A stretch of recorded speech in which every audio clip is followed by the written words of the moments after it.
Qurbon 1955-yil tug'ilganman. Kalazor qishlog'ida. She'rda Buxoroda keyin bir yoshlarga ko'chib ketgandan keyin o'sha institutda o'qib, institutni tugatib, musiqani tugatganman. Qaytib she'rga kelib, qaytib o'qib, uchastkasini olib she'rga bir 20 yil yana yashadik.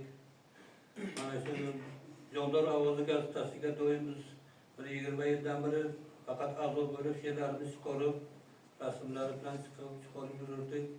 Shular ko'maklarimizga juda ham ko'p bo'lgan Hazrat Zulfiqorimiz ustozimiz shuni ko'p yordamlarimizga tekkan.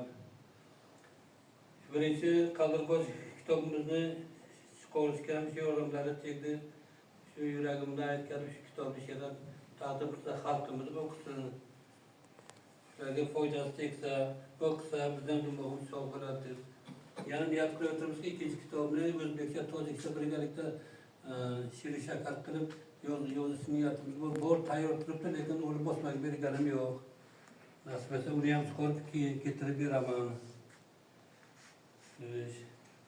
Katta rahmat hamlaringizga kitobni taqdim qilmoqchiman.